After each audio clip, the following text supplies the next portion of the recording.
दोस्तों, क्या आप कभी ऐसे सिचुएशन में थे जहां आपको बहुत सारा काम करना पड़ रहा है और आप पीछे चल रहे हो और तभी कोई आकर कहता है कि मुझे मदद चाहिए। आपको पता है कि आप उस रिक्वेस्ट को अपने स्केड्यूल में अकोमोडेट नहीं कर सकते हो, पर फिर भी आप हाँ कहते हो।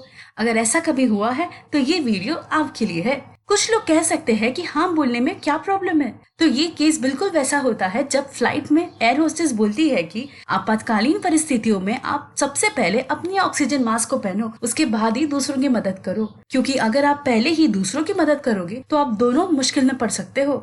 उसी तरह अगर आप अपना काम छोड़कर किसी और की मदद करने जाओगे तो आप दोनों का काम में नुकसान हो सकता है। इसलिए अपने आप को पहली प्रायोरिटी दो और उसके लिए आपको असर्टिव होना होगा। असर्टिव होने का मतलब है कि सेल्फ कॉन्फिडेंस के साथ अपने जरूरतों को बताओ और अपना काम करो। उदाहरण के लिए आप अपने लोकल थिएटर में मूवी देख रहे हो, तभी आपके साइड वाला जो इंसान है वो जोर जोर से फोन में बात कर रहा है, तो असर्टिवनेस का मतलब है कि आप उस इंसान को अपना आवाज कम करने के लिए बोले। कई लोग असर्टिवनेस और अग्रेसिवनेस में कंफ्यूज होते हैं। असर्टिवनेस का मतलब है कि पहले सामने वाले की बात सुनो और फिर अपनी राय दो और मना करो या फिर किसी और को रेफर करो उस काम के लिए, पर पूरे कॉन्फिडेंस के साथ। जबकि अग्रेसिवनेस का मतलब है कि सामने वाले की बात को बीच में काट दो और जोर से मना कर दो। कुछ देर के बाद जो लोग अग्रेसिव मेथड यूज करते हैं वो गिल्टी फील करते हैं सामने वाले की मदद ना करने के लिए और उन पर बिना मतलब के चिल्लाने के लिए। मना कैसे करना है वो सीखने से पहले उन रीजंस को देखते हैं जिनके कारण हम अक्सर हाँ कहते हैं। पहला, पीपल प्लीजिंग हैबिट। हमें बचपन से ही सिखाया जाता है कि हाँ बोलो वरना सामने वाला बुरा मान जाएगा। हमें दुनिया का सबसे अच्छा इंसान बनाने का तरीका हाँ कहने से सिखाया जाता है। इसी तरह हम पीपल प्लीजिंग हैबिट बनाते हैं और इस चक्कर में हमारा बहुत टाइम और एनर्जी जाता है।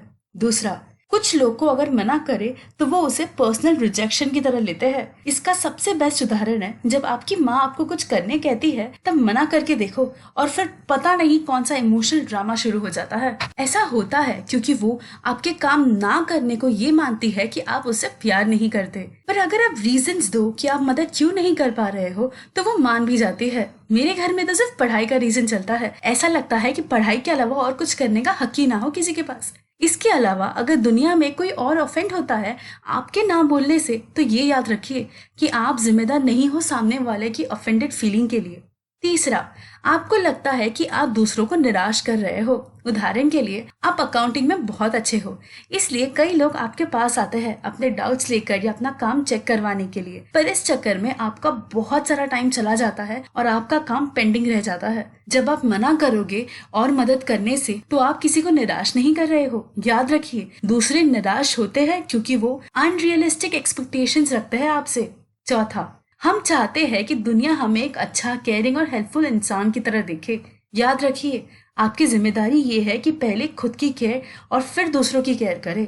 अपनी केयर करना कोई सेल्फिश चीज नहीं होती। आपकी जिम्मेदारी दूसरों की प्रॉब्लम सॉल्व करना नहीं है। आपकी जिम्मेदारी अपने आप को और उन लोगों का ख्याल रखना है जो आप पर डिपेंडेंट है, जैसे कि आपकी इमीडिएट फैमिली। चलिए अब ना बोलने के कुछ स्ट्रैटेजीज को देखते हैं। पहला, सीधा और सच बता दो। पर्सन ए कहता है कि मैं थोड़ा सा बिजी हूँ, मुझे नहीं पता कि मैं इस काम के लिए कितना टाइम दे पाऊंगा। इस केस में रिक्वेस्टर यानी वो जो आपसे रिक्वेस्ट कर रहा है वो कह सकता है कि यार तू थोड़ा वक्त निकाल सकता है, मुझे तुझ पे यकीन है। पर्सन बी कहता है मेरे पास टाइम नहीं है। इस केस में रिक्वेस्टर को ये पर्सनल रिजेक्शन भी लग सकता है।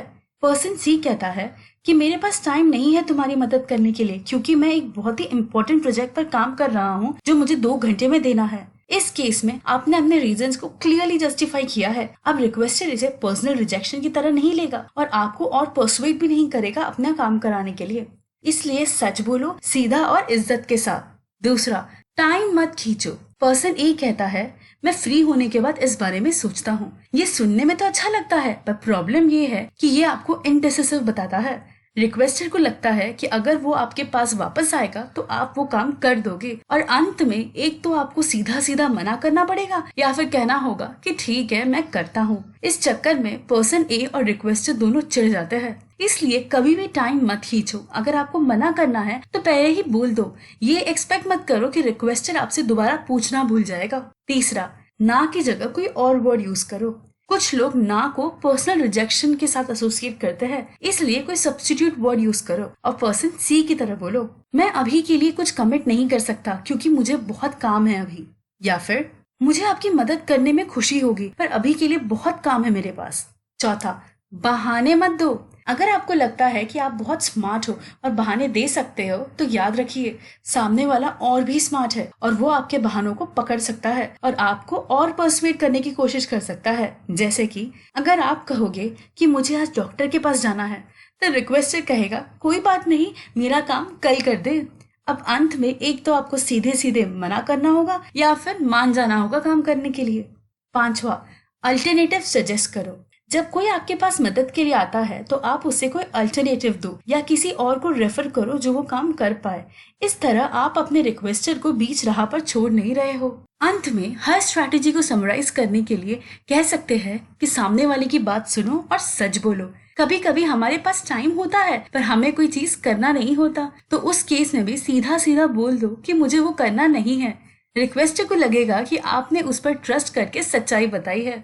ये थी कुछ बातें the art of saying no की किताब से, जिसे लिखा है डेमन सहारिदिस ने। अगर आपको इस किताब की फिजिकल कॉपी या ऑडियो वर्जन चाहिए तो नीचे डिस्क्रिप्शन में दिए गए लिंक से जाकर भी आप ले सकते हो। अगर आपको ये वीडियो पसंद आया हो तो इसे लाइक कीजिए, अपने परिवार और दोस्तों के साथ शेयर कीजिए ताकि उन्हें भी ना कैसे कहना है उस बारे में पता चले और अगली बार वो हेल्पफुल तरीके से मना कर पाए। हमारे चैनल सेंस ग्रोथ को सब्सक्राइब कीजिए ऐसे और वीडियोस के लिए, और उसके साइड के बेल आइकन को भी दबाना ताकि जैसे ही हम कोई वीडियो अपलोड करें आपको तुरंत नोटिफिकेशन आ जाए। इस चैनल की वीडियोस देखने से भी आपको ग्रो होने में हेल्प होगा, क्योंकि ये समरी वीडियोस बुक से बनाई गई है जिसे एक्सपर्ट्स ने लिखा है। Remember, small changes each day can create huge impact at the end. Keep learning, keep growing. This is Chitra Tevar signing out for the day. आपसे कल मुलाकात होगी एक नई बुक समरी के साथ।